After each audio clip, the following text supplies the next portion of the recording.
نحمده ونصلي ونسلم على رسول الكريم اما بعد فاعوذ باللہ من الشیطان الرجیم بسم اللہ الرحمن الرحیم۔ حضرت امام ربانی مجدد افسانی شیخ احمد فاروقی سرندی رحمۃ اللہ علیہ مکتوب نمبر 20، اور جو کہ آج کا ہم درس و بیان مکتوبات امام ربانی جلد سوئم سے مکتوب نمبر 20 جو مولانا امان اللہ کی طرف نے لکھا، بڑا قابل توجہ ہے۔ اور فرماتے ہیں میرے بھائی شیخ امان اللہ کا مکتوب وصول ہوا، اپنے احوال اور مواجد کے مطابق جو لکھا تھا اچھی طرح واضح ہوا۔ آپ کے متعلق اس سے زیادہ کی توقع ہے، جو کچھ عطا فرمائیں اس کو ادب سے احسان سمجھ کر قبول کریں اور تضرع و ذائی التجا کے ساری سے۔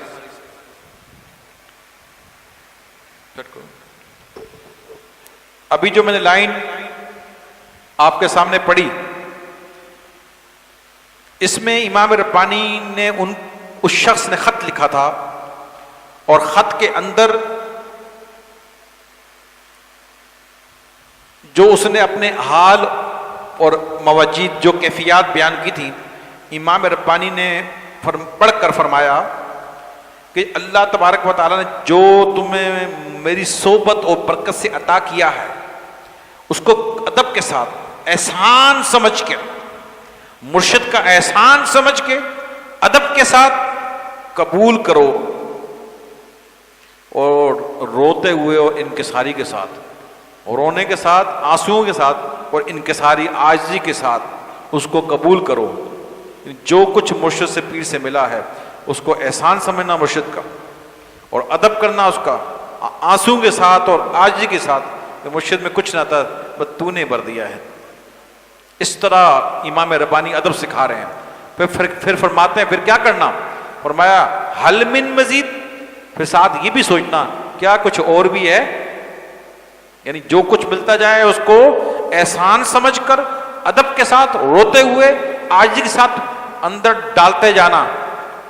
نوٹ کو جیب میں ڈال دے، یعنی دل میں سینے میں اس کو ڈالتے جانا، اور ساتھ یہ بھی بولنا حل من مزید، کیا کچھ اور بھی ہے، یعنی اس پر بڑی قابل توجہ بات ہے، کیا کچھ اور بھی ہے، یہ تو مل گیا، جو ملا اس کو احسان سمجھنا، مرشد کا ادب کرنا، محبت کے ساتھ ادب کے ساتھ احسان سمجھتے ہوئے، اور رونے آنسوؤں کے ساتھ انکساری کے ساتھ کہ مرشد میں کچھ نہ تھا، تیرے ٹکڑے نہ ہوتے تو میں یہاں نہ پہنچتا، یہ سمجھ کر قبول کرنا اور اس کو سنبھالنا، اور ساتھ میں یہ نعرہ لگانا حل من مزید، کیا مرشد کچھ اور بھی ہے؟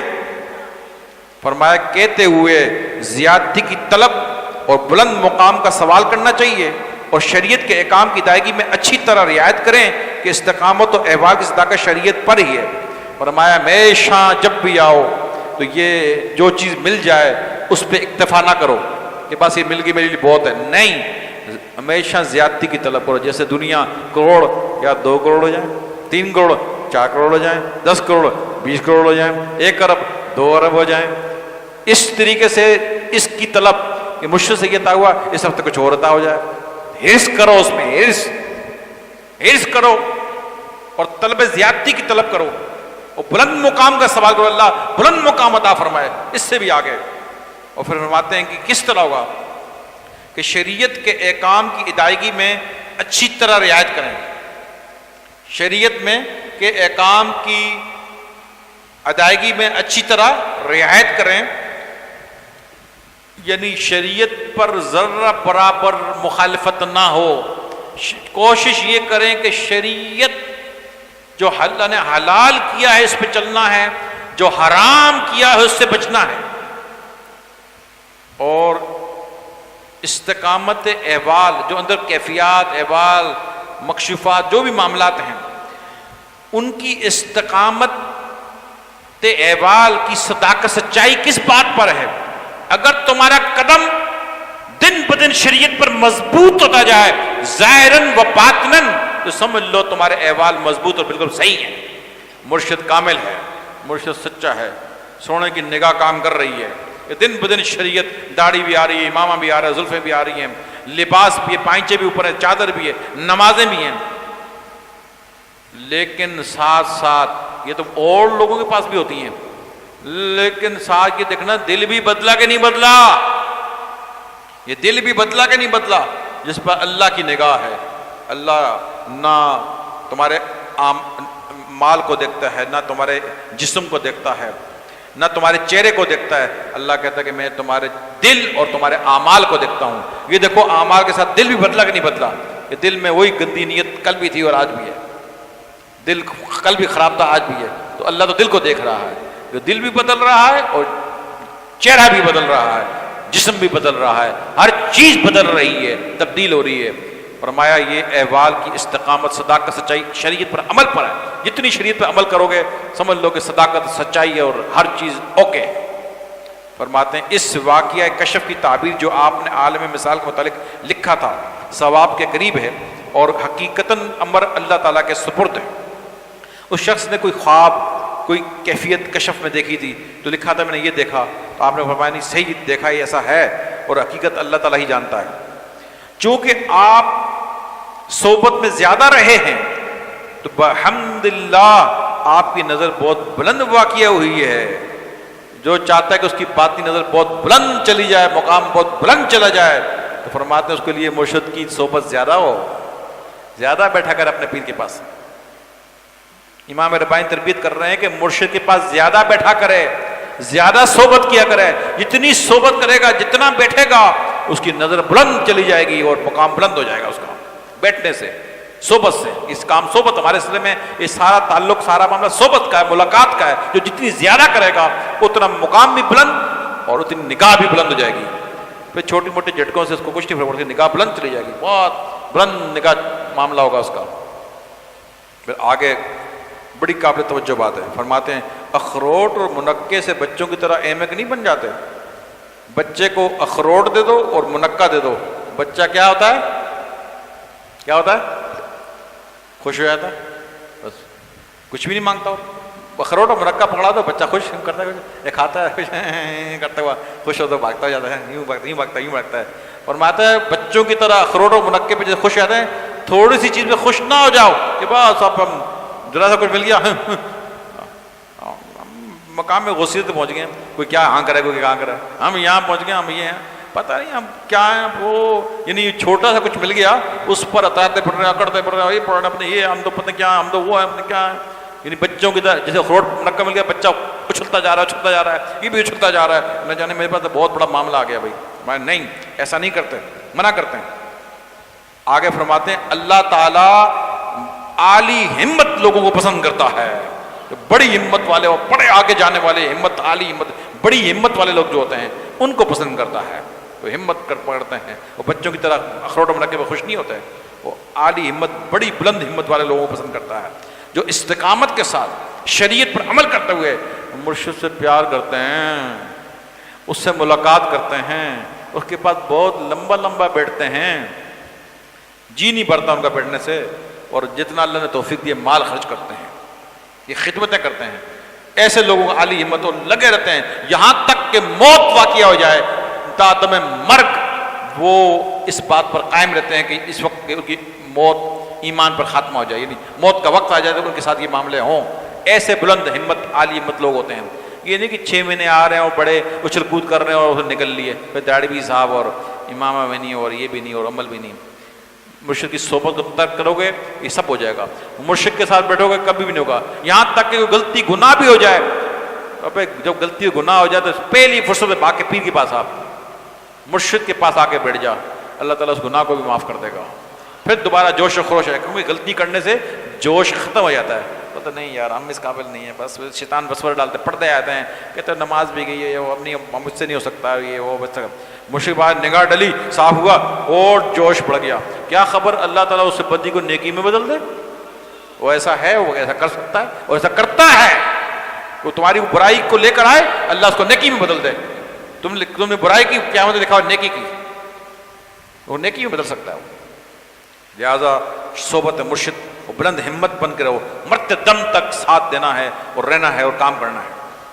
پھر فرماتے ہیں حضرت عیسیٰ علیہ نبینا علیہ السلام کی تربیت کا واقعہ جو آپ نے بھائی حافظ مہدی علی کے متعلق لکھا تھا.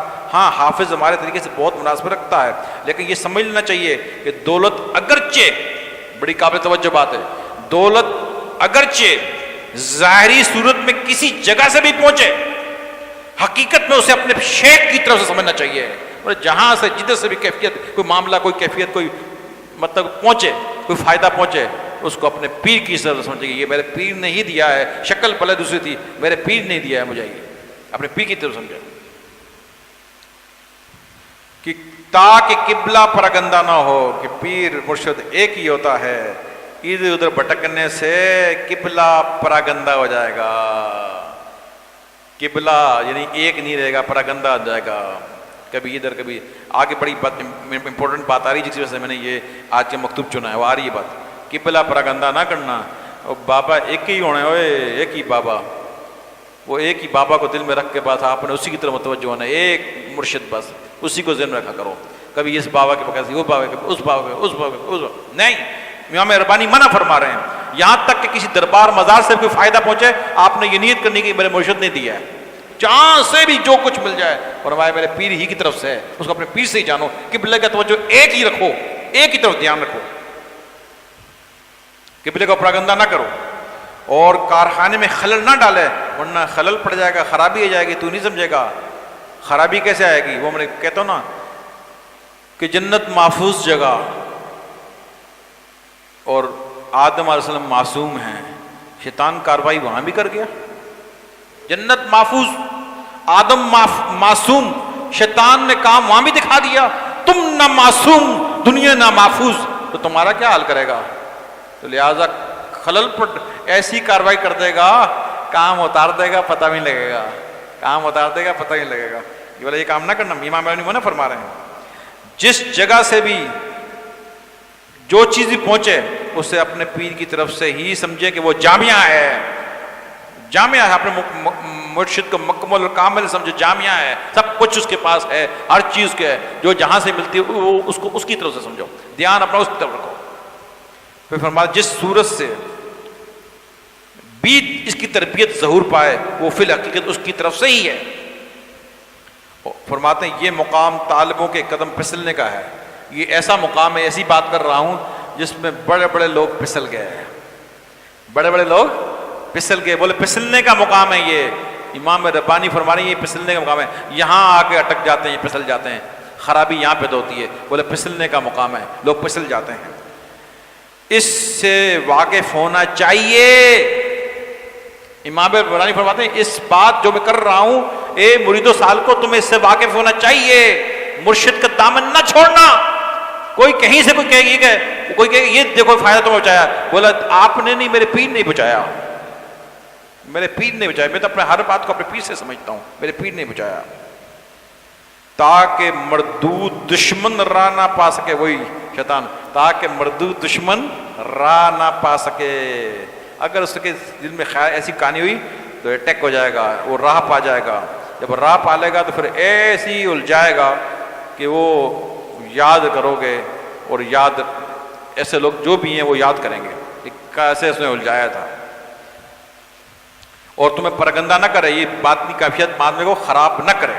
تو مرشد کی ایک توجہ بھی اس کی طرف بس, اور کہیں سے فائدہ پہنچے اور میرے پیر کی طرف سے پہنچا. اب وہ بات جس سے میں نے آج اس مکتوب کو چنا وہ آخری بات اور بیان ختم. امام ربانی کی بات 3 مرتبہ دہراؤں گا. کہتے ہیں یہ تو آپ نے سنا ہوگا نا, امام ربانی کہتے ہیں یہ تو آپ نے سنا ہوگا. ان لوگ اس وقت کے لوگوں نے سنا ہوگا, تو ہم لوگ تو یہاں پہ یہ اس دور میں پیدا ہوئے ہیں کہ یہاں تو عجیب ہی دور ہے, کچھ سمجھ نہیں پڑتی کہ کوئی کیا سنا رہا ہے, کوئی کیا سنا رہا ہے. بھلا امام ربانی کی زبانی سنتے ہیں کیا کہتے ہیں. فرماتے ہیں جو 3 مرتبہ دہراؤں گا, جو ایک جگہ ہے وہ ہر جگہ ہے, اور جو ہر جگہ ہے وہ کسی جگہ بھی نہیں. جو ایک جگہ ہے وہ ہر جگہ ہے, جو ہر جگہ ہے وہ کسی جگہ بھی نہیں. جو ایک جگہ ہے وہ ہر جگہ ہے, جو ہر جگہ ہے وہ کسی جگہ بھی نہیں. حافظ کو دعا پہنچا دیں, بس سلام, ختم, مکتوب ختم. جو ایک جگہ ہے وہ ہر جگہ ہے, جو ہر جگہ ہے وہ کہیں بھی نہیں. اللہ تعالیٰ عمل کرنے کی توفیق عطا فرمائے. اللہ تعالیٰ آپ سب کو استقامت نصیب فرمائے اور جوش و خروش کے ساتھ اس سلسلے کو آگے بڑھانے کی توفیق عطا فرمائے. آگے بڑھیے, کوشش کیجیے, کام کیجیے, مگر ایک ہی بات ہے, مرشد کی عشق رگ رگ میں ہونی چاہیے اور شریعت کے خلاف ایک ذرہ برابر بھی کام نہیں ہونا چاہیے, ذرہ برابر بھی. بڑی بات تو دور کی، ذرہ برابر بھی کوئی کام مرشد کے خلاف نہیں ہونا چاہیے۔ اللہ تعالیٰ ہم سب کو سیدھے راستے پر صراط مستقیم پر چلنے کی توفیق عطا فرمائے، آمین آمین آمین، بجائے نبی المرسلین، وآخر دعوانا ان الحمد للہ رب العالمین۔